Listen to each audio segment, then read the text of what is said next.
saya habis ketipu sekian puluh juta mbak, gimana ini mbak? Mbak Umar tuh nyantai cuma ngucap alhamdulillah, alhamdulillah. Ya ibunya agak sebel juga, jujur aja, mbak kok alhamdulillah.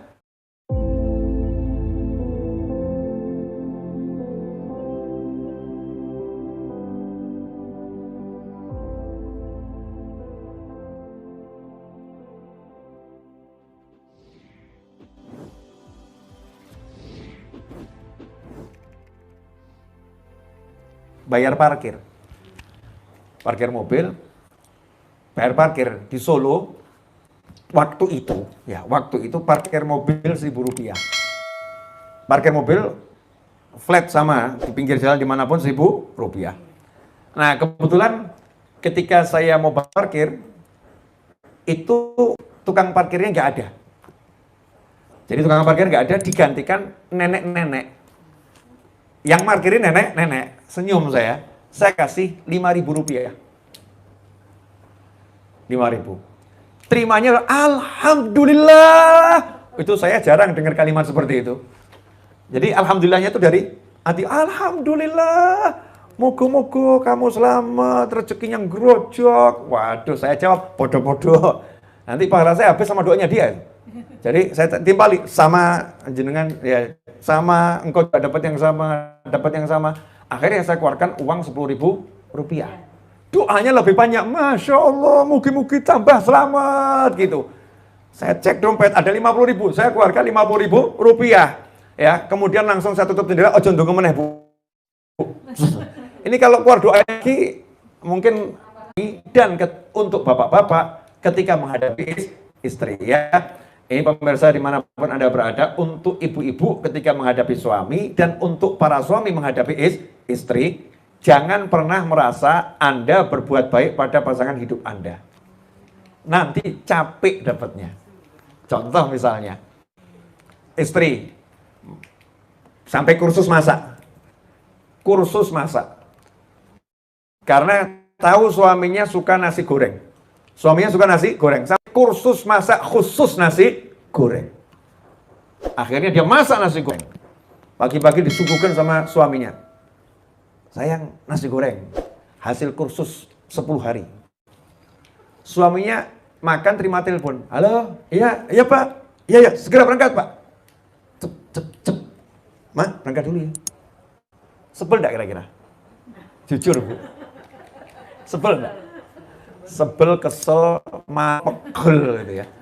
Ini kursusnya 10 hari, bangunnya dari sebelum subuh, ya udah kita berpeluh keringat, aroma enggak karu-karuan pagi-pagi, demi menyenangkan hatinya, dia cuma lap, enggak pakai terima kasih, enggak ada pujian sama sekali. Emang ini suami bejat model begini nih, ya suami bejat, enggak tahu terima kasih.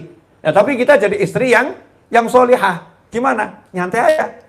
Aku nggak pernah buat dia kok. Aku lakukan semua ini untuk Allah Subhanahu wa Ta'ala. Ya Allah, aku udah persembahkan yang terbaik untuk suamiku. Maka begitu suaminya ngincipin sekali, loh, alhamdulillah. Komenmu nggak penting. Kalau sampai komen, itu namanya bonus. Ya, itu namanya bonus. Alhamdulillah. Oh, mah enak ya, atau enak, yang enak.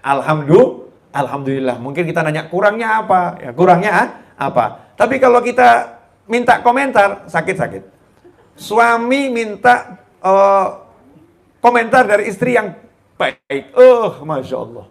Ini banyak WA masuk juga keluhan para suami. Bukan cuma istri yang ngeluh, para suami juga ngeluh.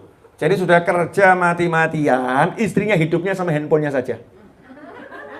Orangnya hadir ini di sini ya. Entah di mana, di sini. Wallahu a'lam ya. Jadi kalau suaminya datang itu bukan ditanya gimana kabarnya, bukan ini, tapi handphone yang dipegang. Mah, kopi mah, iya bentar. Kopi mah bentar. Iya, teh bentar ya nih. Nanggung ya, nanggung. Nah, nanggung katanya, drakornya nanggung. Ya. Lagi asik, lagi seru ya. Bentar, ini lagi balasin WA nih, bentar. Balasin WA bentar, nggak selesai. Bentar. Kan banyak yang model begini nih. Ini kok suami kemudian melihat perilaku istrinya seperti itu, minta balasan dari istrinya. Aku dari pagi ini keluar, cari nafkah buat kamu, buat anak-anak. Wah, aku minta kopi aja, kamu bilang nanti sebentar. Kamu keterlaluan. Boleh, sakit hati. Ya sakit hati. Nanti jadinya nggak bagus. Akhirnya apa? Pergi, keluar, ngopi sendiri. Kemudian di tempat ngopi ada yang apa? Ngopi sendiri, Mas. Iya, selesai. Selesai. Iya, yang di rumah nggak mau nemeni. Iya, selesai, ya kan? Akhirnya pulang, Mah, kopi ada? Oh, belum ada. Ya udah, saya ke warung kopi. Oh, silakan. Nanggung, silakan. Bapaknya juga seneng. Yes, ya. Mudah-mudahan tiap hari silahkan tiap hari. Akhirnya jadinya nggak baik. Karena hal yang simpel. Tapi kalau suami ini bisa menerima kondisi istrinya. Memang istri saya males, memang ya orangnya begitu. Sebetulnya orangnya baik, tapi modelnya seperti itu, ya sudah gitu ya. Kalau ngomong nggak dibuatin, ya udah buat sendiri. Kalau enggak ya sabar menanti, hibur diri sendiri. Enak karena mintanya sama Allah. Tapi ketika kita tuh minta balan dari orang yang bermuamalah dengannya, capek. Ya termasuk urusan bisnis nih. Saya kemarin dulu ditanyain orang, Habib, saya habis ditipu orang. Datang di pengusaha ke rumah saya, yang katanya ditipu, kayak yang katanya bisnisnya lagi seret, dan lain sebagainya. Caranya hati biar tidak gundah gulana, biar tidak risau ngadepi yang seperti ini gimana? Saya jawab gampang. Caranya atau gampang, prakteknya harus latihan. Maksudnya gimana, Habib? Kamu kalau hartamu itu hilang, ketika kamu bisnis sama orang kok ditipu, uangmu diambil lari sama orang tersebut, kalau kamu itu yakin benar sama Allah, hidupmu enak. Yakin benar gimana, Bib? Saya kasih pilihan begini. Yang pertama, kalimat yang dipakai sama ulama-ulama terdahulu. Al-halal ma yafut. Yang halal nggak mungkin hilang. Yang halal nggak mungkin hilang. Jadi begitu kamu berinteraksi dengan siapapun, berbisnis dengan siapapun, bermuamalah dengan siapapun, kok uangmu hilang, ditipu. Maka cukup kamu katakan nomor satu, kalau itu halal, nggak mungkin hilang. Artinya kalau itu halal, nanti Allah akan ganti dari arah yang berbeda. Capek saya berharap dari dia, saya berharap dari Allah Ta'ala. Ya Allah, dia ambil 100 juta ya Rob, gantinya banyak kan ya Allah, kirim ya Allah, mintanya sama Allah, biar dikirim dari arah yang lain, terserah Allah. Kemudian kalau ternyata itu haram ya Allah, kalau itu haram biar hilang sekalian. Alhamdulillah dia bawa pergi yang haram, sehingga nggak ada yang haram sama kita. Nanti hatimu enak, ya nanti hatimu enak. Itu yang pertama. Yang kedua, kamu punya dosa enggak? Banyak, Bib. Ya sudah. Termasuk salah satu cara Allah menghapuskan dosa buat hamba-hamba yang beriman itu adalah dengan memberinya musibah. Dikasih musibah itu akan menghapuskan dosa, ngangkat derajat. Lah kalau kamu cuma dikasih musibah, duit hilang kan ya alhamdulillah tuh. Kamu niatin, ya Allah, ini kalau haram, ya biar hilang sekalian. Kalau itu halal, saya yakin kau akan ganti, ya Rob. Dan kalau ini memang hilangnya, ini kembalinya sekian waktu, sekian lama, ini musibah buat saya, ya Rob, terima kasih, ya Allah. Karena engkau hapuskan dosa-dosa, engkau angkat derajat saya. Enak, nggak ada nggak enaknya. Akan selalu enak. Tapi kita kan nggak, aku ditipu sekian. Ya, yang ketiga, justru ketika kamu ditipu, itu akan kelihatan kualitasmu. Kok bisa? Datang seorang kepada almarhum Mbak Umar Syahid, Mbak Umar Tumbu, itu di Pacitan. Mbak Umar itu wafat usia 107 tahun. Dan kemanapun jalan kaki itu nggak pernah pakai alas. Naik pesawat Garuda ya nggak pernah pakai alas kaki. Ya, dulu biasa dipanggil presiden di masa lampau ya. Dari generasi ke generasi, diajak presiden ke Istana Negara untuk dimintain nasihat, ya untuk baca doa buat bangsa. Nggak ada orang tahu Mbak Umar ini orangnya sederhana. Ya. Punya duit dapat buat bangun sekolah SMK, jadi disedekahkan untuk negara. Biasanya orang bangun sekolah itu kan minta sumbangan dari negara. Beliau tidak bangun jadi di negara. Ini buat negara. Biasanya orang minta dari negara. Itu Mbak Umar Syahid. Nah didatengin sama ini, ngeluh. Saya habis ketipu sekian puluh juta Mbak. Gimana ini Mbak? Mbak Umar tuh nyantai cuma ngucap Alhamdulillah. Alhamdulillah. Ya ibunya agak sebel juga. Jujur aja, Mbah kok alhamdulillah. Saya ini lagi kesusahan kok alhamdulillah.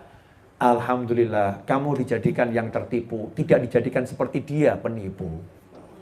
bersyukurlah sama Allah. Kamu bukan penipu, kamu yang tertipu.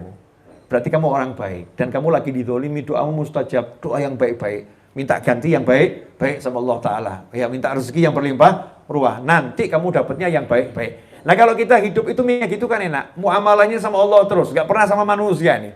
Jadi berbuat baik kepada manusia itu karena Allah perintahkan. Berbuat yang terbaik untuk orang lain. Apapun yang dilakukan itu yang dilihat Allah. Lah itulah ikhlas. Jadi ikhlas itu ya ngobrol sama Allah. Qul huwallahu ahad, itu ikhlas. Katakanlah hanya Allah yang ada. Tujuannya ya Allah. Allahus samad. Allah tempat bersandarnya segala sesuatu, bergantungnya segala sesuatu. Kalau udah begitu enak. Mau sedekah yang nggak peduli. Ini orang yang dikasih balas atau nggak balas ya nggak peduli. Di Solo dulu ada satu Habib itu yang kalau sedekah yang disedekahi nggak tahu. Bahkan yang disedekahi menganggap Habib ini pelitnya luar biasa, jahatnya luar biasa. Taunya setelah meninggal dunia. Jadi ada satu Habib ini kaya raya. Ini yang cerita yang bersangkutan sendiri ya. Yang disedekahi ini yang cerita. Jadi nyeselnya dia itu. Yang disedekahin ini satu orang kontrak rumahnya habis, nggak punya uang. Datang ke rumahnya Habib tadi nih. Assalamualaikum Bib. Saya minta bantuan untuk kontrak rumah. Langsung dimaki-maki. Kamu kira rumahku ini bank apa? Kamu kira aku ini gudangnya uang apa? Enak bener, cuman minta-minta saja. Cari uang itu susah. Cari uang itu susah. Itu yang minta langsung sakit hati. Jangan ditiru pemirsa, nggak level loh ya. Ini ceritanya harus lengkap. Sakit hati dia. Terus pergi. Udah kalau nggak usah ngasih, tapi nggak usah maki-maki. Ya. Nggak usah marah-marah, saya nggak mau minta sama kamu. Pergi dia.